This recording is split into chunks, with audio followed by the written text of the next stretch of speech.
Welcome to this explainer. Today we're diving straight into the fascinating, centuries-old cast of characters that make up the game of chess.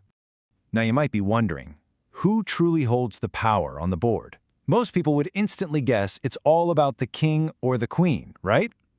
But asking that question actually reveals a much more dramatic story. Because instead of just looking at a bunch of dry rules, we're going to treat the chessboard like a theatrical stage. Every single piece out there has its own unique backstory, a specific superpower, and yeah, a fatal flaw. Let's meet the cast. Act 1. The Soul. Pawns. Let's start right on the front lines. The 18th century master Philidor famously called pawns the soul of chess. And it is so true. While they might seem kind of weak on their own, all 8 pawns working together are worth almost as much as a queen. More importantly, their structure literally defines the entire battlefield, dictating exactly which squares are weak and where your pieces can freely move.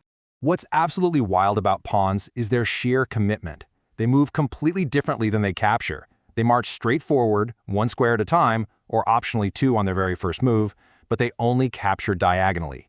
This quirky movement also allows for en passant, which is this sneaky little trick where a pawn can capture an enemy that tries to blow right past it. But here is their defining trait. Because they can never, ever move backward, every single time you push a pawn, it is a permanent game-altering choice. A poorly placed pawn is a weakness that's going to haunt you for the rest of the game. But they hold a magical secret. Promotion.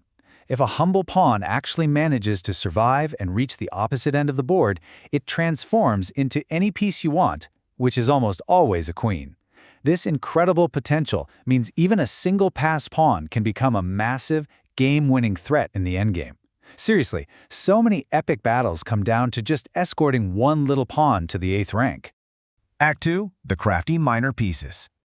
Moving to the next layer of our cast, look at the incredible duality on the board.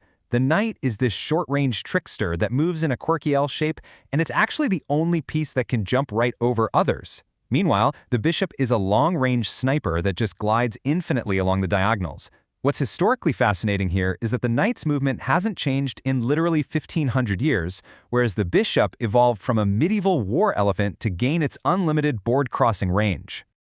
Knights thrive in closed, cluttered positions behind pawns. Because they don't move in straight lines, they are notorious for their non-linear tactical complexity. They launch surprise attacks called forks. A fork is basically a devastating tactical threat where a knight attacks multiple enemy pieces at the exact same time.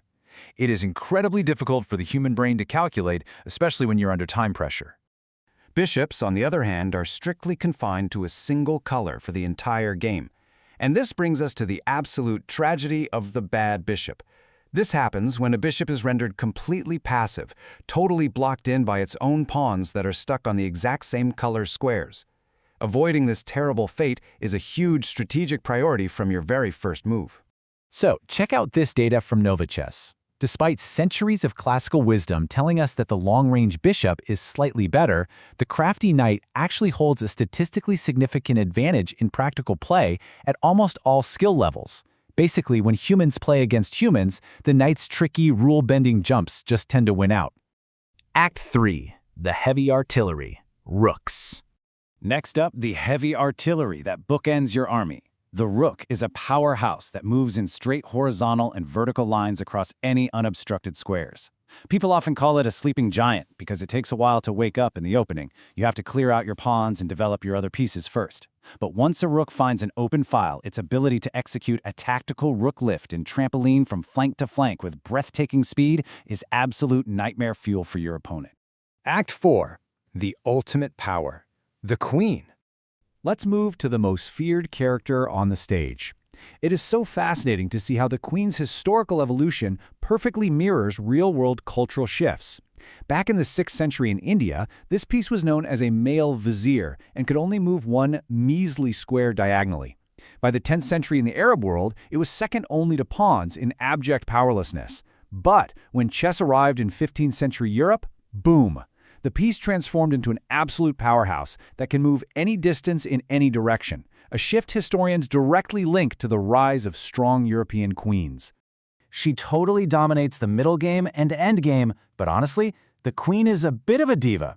Despite her unmatched power, you really have to resist the urge to use her immediately. Bringing her out too early in the opening is a catastrophic beginner mistake. If she gets chased around by your opponent's less valuable pieces, you're going to lose precious time, basically letting them develop their entire army for free.